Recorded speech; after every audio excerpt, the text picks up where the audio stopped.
Hi, ಇವತ್ತು ನಾನು ಡೆಲ್ಲಿ ವಾಯು ಮಾಲಿನ್ಯದ ಬಗ್ಗೆ ಮಾತಾಡೋಣ ಅಂತ ಅಂದ್ಕೊಂಡಿದ್ದೀನಿ. ಏನಪ್ಪ ಅಂತಂದರೆ, ಪ್ರತಿ ವರ್ಷವೂ ಡಿಸೆಂಬರ್ ಬಂತಂದರೆ ಏನು ಚಳಿಗಾಲ ಸ್ಟಾರ್ಟ್ ಆಯ್ತಂದರೆ ಅಲ್ಲಿ ವಾತಾವರಣವೇ ಚೇಂಜ್ ಆಗಿಬಿಡ್ತದೆ. ವಾಯು ಮಾಲಿನ್ಯ ಅಷ್ಟರ ಮಟ್ಟಿಗೆ ಜಾಸ್ತಿ ಆಗಿಬಿಟ್ಟು ಜನರಿಗೆ ಅಷ್ಟು ತೊಂದರೆ ಆಗ್ತದೆ.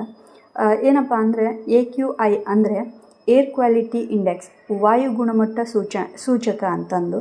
ಅದು ನಾರ್ಮಲಿ ಎಷ್ಟಿರಬೇಕಂದ್ರೆ 0 to 50 ಇರಬೇಕು, ಅದು ಒಳ್ಳೆಯದು. 51ರಿಂದ 100 ಮಾಡ್ರೇಟ್, 101ರಿಂದ 150 ಸೂಕ್ಷ್ಮ ಜನರು, ಅಂದರೆ ಏನು ಅಸ್ತಮಾ ಅಂತ ಪೇಷಂಟ್ಸ್ ಇರ್ತಾರಲ್ಲ ಅವ್ರಿಗೆ ಅನಾರೋಗ್ಯಕರ. 200ರಿಂದ 300 ಇತ್ತಂದರೆ ಅದು ಉಸಿರಾಡೋಕ್ಕೆ ಒಳ್ಳೆಯದಲ್ಲ ಗಾಳಿ ಅನ್ನೋದು. ಅಂಥದ್ರೊಳಗೆ ಈಗ ಎಷ್ಟಾಗೈತಿ ಅಂತಂದರೆ AQI 490 ದಾಟಿಬಿಟ್ಟೈತಿ. 490 ದಾಟೈತಿ.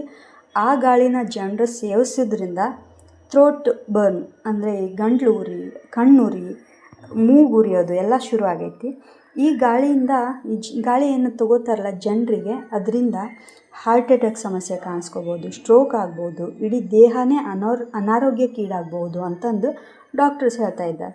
ಹೊರಗಡೆ ಬಂದರೆ ಏನಂತಂದರೆ ಮುಂದೆ ಏನು ಇದೆ ಅನ್ನೋದು ಕಾಣಿಸೋದಿಲ್ಲ, ಅಷ್ಟು ಹೊಗೆ ಆವರಿಸ್ಕೊಂಡ್ಬಿಟ್ಟೈತಿ. ಇದರಿಂದ ಆ್ಯಕ್ಸಿಡೆಂಟ್ಗಳು ಜಾಸ್ತಿ ಆಗ್ತಾಯಿದೆ. ಇದಕ್ಕೆ ಗೌರ್ಮೆಂಟ್ ಬೇರೆ ಬೇರೆ ದಾರಿನೂ ಹುಡುಕೈತಿ. ಏನಂತಂದರೆ ಪ್ಲ್ಯಾನ್ಗಳನ್ನ ಮಾಡ್ಕೊಂಡಾರೆ. ಏನಂದರೆ ಸ್ಟೂಡೆಂಟ್ಸು ಹೊರಗೆ ಬರಬೇಡ್ರಿ ಅಂತಂದು, ಹೊರಗೆ ಬರಲಿಲ್ಲ, ಆನ್ಲೈನ್ ಕ್ಲಾಸಸ್ ಮಾಡ್ಕೊಂಡಿದ್ದಾರೆ. ಆಮೇಲೆ ಗೌರ್ಮೆಂಟು ಪ್ರೈವೇಟ್ ಜಾಬ್ನವರಿಗೆ 50% ವರ್ಕ್ ಫ್ರಮ್ ಹೋಮ್ ಕೊಟ್ಟಿದ್ದಾರೆ. ಆಮೇಲೆ ಗಳಿಗೆ ರಿಸ್ಟ್ರಿಕ್ಷನ್ ಹಾಕಿದ್ದಾರೆ. ಬಿಲ್ಡಿಂಗ್ ಕನ್ಸ್ಟ್ರಕ್ಷನ್ಗಳನ್ನ ಕಂಪ್ಲೀಟ್ ಬ್ಯಾನ್ ಮಾಡಿಬಿಟ್ಟಿದ್ದಾರೆ. ಆಮೇಲೆ ಎಮಿಷನ್ ಟೆಸ್ಟ್ ಇಲ್ಲದ ವೆಹಿಕಲ್ಗಳು, ಪ್ರಮಾಣಪತ್ರ ಇಲ್ಲದ ವಾಹನಗಳಿಗೆ ಪೆಟ್ರೋಲು ಡೀಸೆಲ್ ಹಾಕಬಾರ್ದು ಅಂತಂದು ಗೌರ್ಮೆಂಟ್ ಸೂಚನೆ ಕೊಟ್ಬಿಟ್ಟೈತಂತೆ. ಮತ್ತು ಇದರಿಂದ ಜನರು ಹೊರಗೆ ಬರ್ತಿಲ್ಲ, ದುಡಿತಿಲ್ಲ ಅಂದ್ಕೂಡಲೇ ಅಲ್ಲಿದ ಆರ್ಥಿಕತೆ ಮೇಲೂ ಭಾಳ ಪರಿಣಾಮ ಆಗೈತಂತ. ಏನಂತ ಅಂದರೆ, ನಾವು ಪ್ರಕೃತಿದತ್ತವಾಗಿ ಸಿಗುವಂಥ ಗಾಳಿಯನ್ನು ಎಲ್ಲರೂ ಸೇರಿಬಿಟ್ಟು ಮಾಡಿಬಿಟ್ಟಿದ್ದೀವಿ, ಮಲಿನ ಮಾಡಿಬಿಟ್ಟಿದ್ದೀವಿ.